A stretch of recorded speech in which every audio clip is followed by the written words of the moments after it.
Assalamualaikum warahmatullahi wabarakatuh. Alhamdulillahirabbil alamin wassalatu wassalamu ala asyrofil anbiya'i wal mursalin wa ala alihi washabbihi ajmain. Amma ba'du.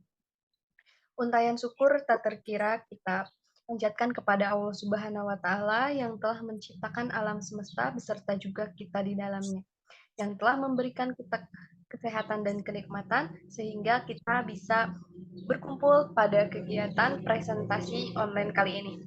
Salawat serta salam semoga selalu terlimpah curahkan keharibaan manusia penuh sanjungan, yakni Nabi Muhammad Shallallahu Alaihi Wasallam. Semoga yang bersolawat atas beliau mendapatkan syafaatnya di yaumul qiyamah. Amin, amin ya robbal alamin. Yang terhormat Bapak Anwar Taufik Rahmat SPD MPD selaku mata pengampu Pendidikan Agama Islam, juga kepada rekan-rekan yang saya hormati. Sebelumnya, kami dari kelompok 9, jurusan akuntansi Fakultas Ekonomi dan Bisnis, Universitas Siliwangi, kelas akuntansi B, yang dengan saya, Diha Nuralia dengan nomor pokok 223403192, juga beserta teman-teman sekelompok saya yang akan memperkenalkan dirinya masing-masing. Untuk teman-teman, silahkan untuk memperkenalkan diri. Baik, perkenalkan nama saya Nyiraden Cica Warnenda dengan NPM 223403202. Perkenalkan, nama saya Siti Rospiah Muawiyah dengan NPM 22340303077. Perkenalkan, nama saya Sifa Aminatul Hamidah dengan NPM 223403194. Perkenalkan, nama saya Rifani Dewi Febrianti dengan NPM 223403193. Oke, kami dari kelompok 9 akan membahas materi dengan tema yaitu Islam. Untuk yang pertama, kita akan membahas materinya yang disampaikan oleh Nyi Raden Cica Warnenda. Kepada Cica, saya persilahkan. Baik, terima kasih. Yang pertama, yaitu cinta tanah air. Setiap warga negara Indonesia yang beragama Islam harus mencintai tanah air sebagai ruang hidup dalam menjalankan kehidupannya. Manifesti cinta tanah air antara lain diwujudkan menjaga lingkungan hidup, mengenal wilayah tanah air, dan mencintai produk dalam negeri agar tumbuh rasa nasionalisme, sehingga kesadaran bertanah air satu, tanah air Indonesia menjadi semangat bersama bagi semua warga negara Indonesia. Cinta tanah air tidak bertentangan dengan agama. Bahkan Nabi Muhammad SAW sangat jelas memerintahkan hal ini. Beliau mengatakan bahwa orang yang gugur karena membela keluarga, mempertahankan harta, dan negeri sendiri dinilai sebagai syahid. Cinta tanah air bukan hanya syariat dari Nabi Muhammad SAW saja, tapi bersifat universal dan diajarkan oleh para utusan Allah Subhanahu wa Ta'ala.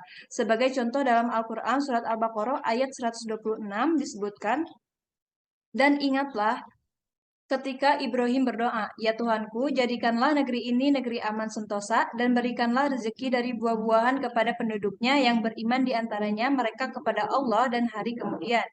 Hal ini menunjukkan Nabi Ibrahim alaihissalam adalah seorang yang begitu mendalami cintanya terhadap tanah airnya.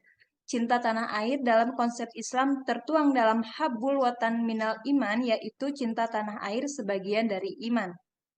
Nah, adapun nilai-nilai nasionalisme yang harus ditumbuhkan dalam setiap individu warga negara Indonesia, yaitu yang pertama nilai rela berkorban, yang kedua nilai persatuan dan kesatuan, yang ketiga nilai harga menghargai, yang keempat nilai kerjasama, dan yang kelima nilai bangga menjadi bangsa Indonesia.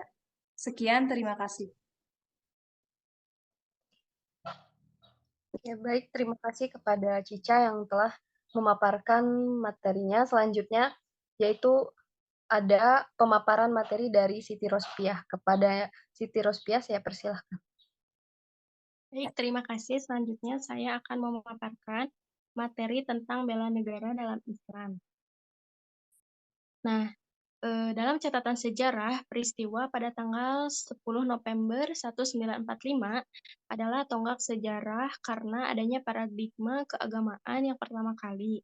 Lalu, bela negara sendiri sudah dijelaskan pada Undang-Undang Pasal 30 tahun 1945. Lalu pada tanggal 23 Oktober, Kiai Haji Hashim Asy'ari pertama kali mengumumkan adanya jihad fisabilillah yang di mana diantaranya terdapat 3 resolusi jihad, yaitu setiap muslim wajib memerangi orang kafir yang merintangi Indonesia. Yang kedua, pejuang yang mati dalam perang kemerdekaan wajib disebut dengan syuhada. Nah, yang ketiga, warga negara Indonesia yang memihak penjajah atau pemecah belah persatuan harus dihukum mati. Pendidikan bela negara ini merupakan salah satu ikhtiar dan amal usaha dalam mempertahankan negara dari berbagai ancaman, tantangan, dan gangguan terhadap bangsa dan negara Indonesia. Mungkin sekian, terima kasih. Baik, terima kasih kepada Siti Rospiah yang telah memaparkan materinya. Selanjutnya, yaitu dari Syifa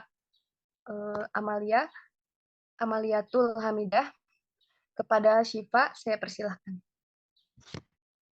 Baik, terima kasih. Di sini saya akan menjelaskan materi mengenai bela negara dalam pandangan Islam.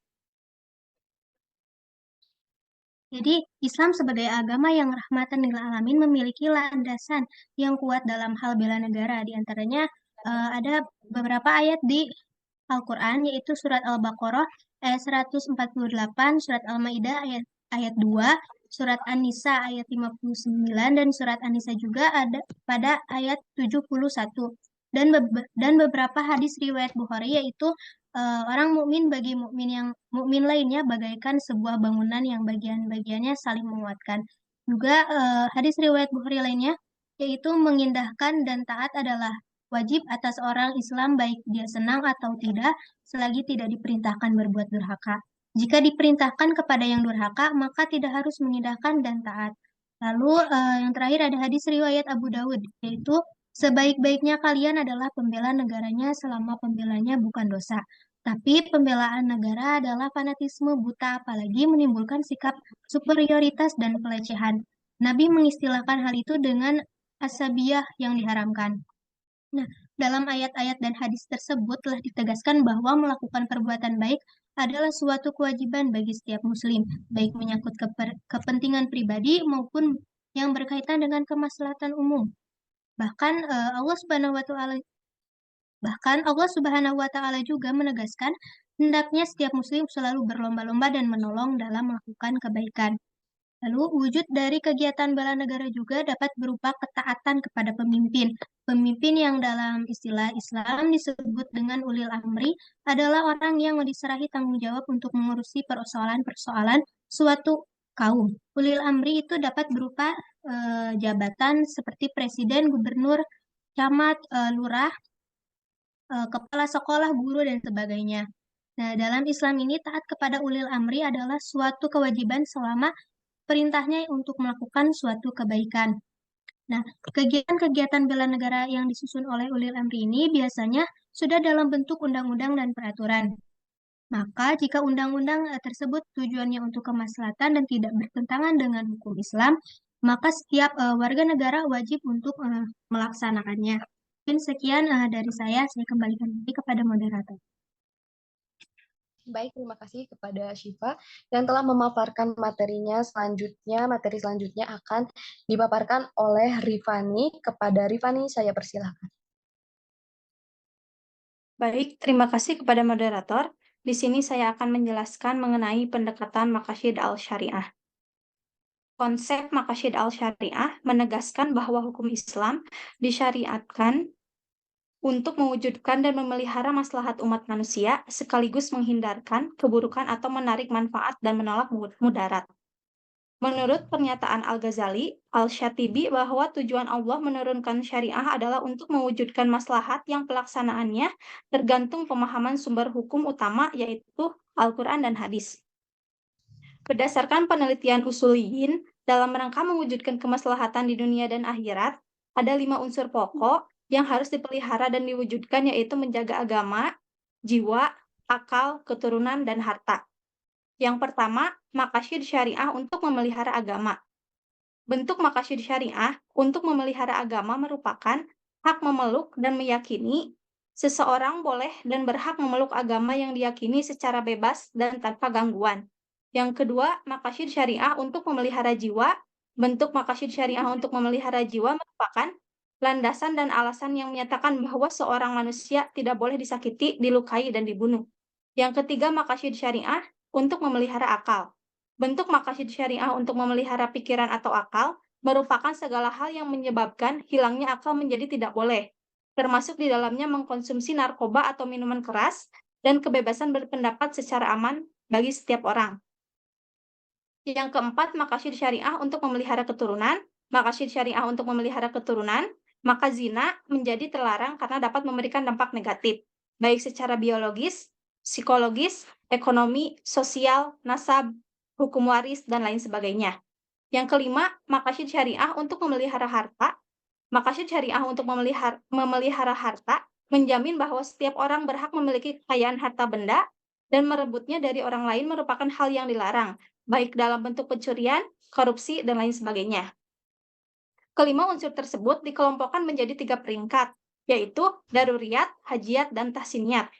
Pertama, maqasid al-daruriyat dimaksudkan untuk memelihara 5 unsur pokok yang bersifat esensial bagi kehidupan manusia.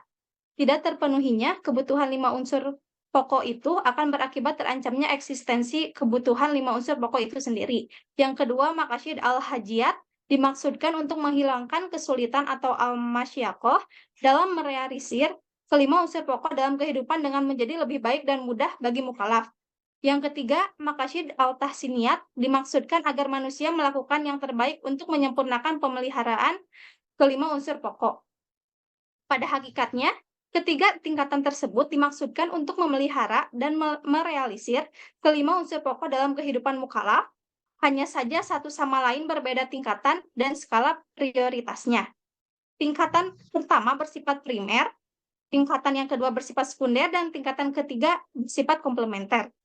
Dengan demikian, maqasid al-syariah sesungguhnya berupaya untuk menjaga harmonisasi, berkesinambungan, dan saling berintegrasi atau saling mengisi antara kelima unsur pokok tersebut dalam kehidupan manusia. Terima kasih. Saya kembalikan kepada moderator. Baik, terima kasih kepada Rifani yang telah menyampaikan materinya. Selanjutnya yaitu ada pemaparan materi yang akan langsung disampaikan oleh saya.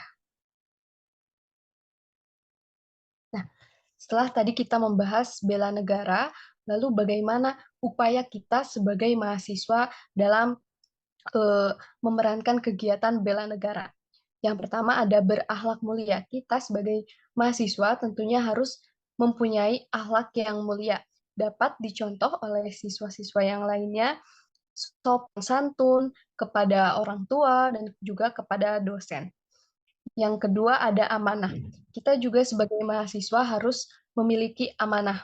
Kita harus amanah kepada orang tua, juga amanah terhadap dosen. Misalnya, dosen memberikan tugas, nah kita sebagai mahasiswa harus mengerjakan tugas-tugas tersebut dengan rasa bahwa tugas tersebut adalah amanah dari dosen. Yang ketiga ada peduli lingkungan. Peduli lingkungan, kita sebagai mahasiswa juga harus peduli terhadap lingkungan yang ada di sekitar kita. Misalnya ada bencana alam. Nah, kita sebagai mahasiswa harus ikut serta dalam membantu kegiatan bencana alam tersebut, maksudnya dalam membantu dengan telah terjadinya bencana alam. Misalnya ada gempa, kita sebagai mahasiswa memberikan donasi atau mengumpulkan donasi-donasi, lalu kita berikan kepada yang terjadi bencana lingkungan, seperti itu.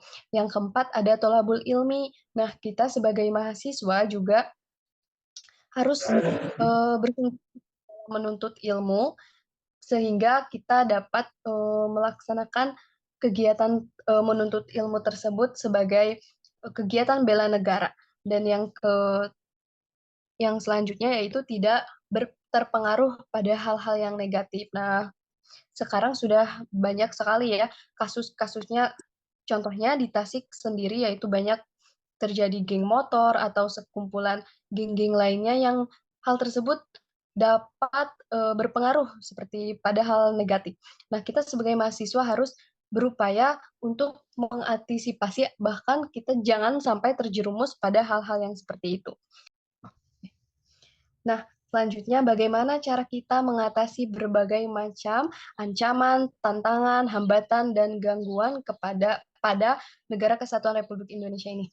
Nah, macam ancaman dan gangguan pertahanan dan keamanan negara banyak terjadi. Yang pertama ada kenakalan remaja, ada kekerasan, pelanggaran wilayah, gerakan separatis, komunisme, pengerusakan lingkungan.